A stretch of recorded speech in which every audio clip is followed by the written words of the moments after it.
You're listening to a summary of The Empathetic Workplace, a video by Katharine Manning. If a team member needs help, employers will be well served to engage, or work relationships and productivity will suffer. Employers who support employees in an empathetic, effective way can strengthen workplace bonds for years to come. In this South by Southwest video talk, The Empathetic Workplace, author Katharine Manning offers 5 steps to guide you through the process of helping people. Manning's deep insights into the impacts of trauma will help both victims and their supporters navigate difficult emotional terrain in the workplace. Okay, here's the first takeaway. The opposite of institutional betrayal is psychological safety. COVID-19 and other global stressors have put pressure on people all over the world and left many traumatized.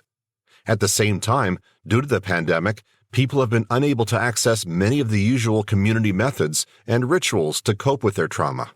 In the United States, the number of people with symptoms of an anxiety disorder went from 1 in 12 in 2019 to 1 in 3 a year later. Depression rates tripled. The way in which organizations deal with depression's impediments to physical and intellectual functioning have long-lasting effects.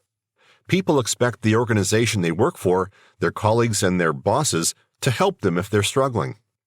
If that help does not arrive, a sense of institutional betrayal can irreparably damage relationships. The opposite of this betrayal is psychological safety. Google studied teams comparing those that functioned well and those that did not. The consistent differentiator was the level of psychological safety felt by team members. In a safe team, members can say they made a mistake or ask for help. However, helping people in stressful situations can be difficult. Stress prepares the body for fight or flight. Adrenaline flows, your heart, lungs, muscles, and senses become your body's priority. Rational thought takes a back seat. These phenomena have an effect on people experiencing trauma and on the people trying to help them. Humans are hardwired for empathy. People smile and even laugh when they hear others laughing, and they suffer stress when those around them are stressed too. Now for the second takeaway. Address an employee's problems with a 5-step approach. Listen, acknowledge, share, empower, and return. When an employee comes to you for help, take the laser approach. Listen, acknowledge, share, empower, and return. First, to listen means asking questions that show your interest, but don't ask why. Why questions may give the erroneous impression that you blame the person for his or her problem.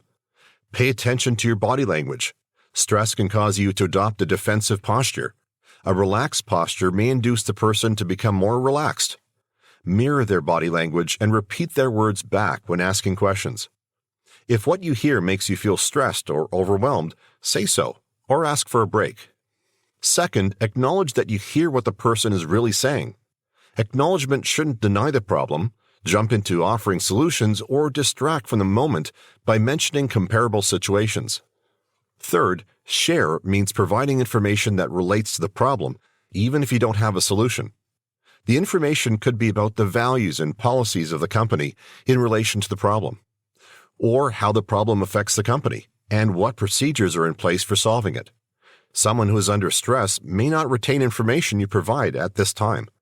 Write it down immediately or in a follow-up email. Mention concrete things the person needs to know, such as a phone number. Fourth, empower involves telling the person what resources exist. Leave it up to him or her to make use of them. Remember, it's not your task to solve the problem. Finally, return means concluding the conversation and getting back to work. To conclude, summarize what you have discussed and what should happen next. Set a reminder for yourself so you can later ask how the person is progressing with his or her problem. And finally, here's takeaway number 3. Guard against compassion fatigue. Stay cognizant of the effect the conversation has on you. You might develop compassion fatigue. The emotional exhaustion can cause insomnia and feelings of anxiety, guilt, and helplessness. Practice self-care. Talk about your feelings to others, or keep a journal. Take up a beneficial routine, like walking the dog or listening to music. Remind yourself that you can be happy regardless of the outcome of the other person.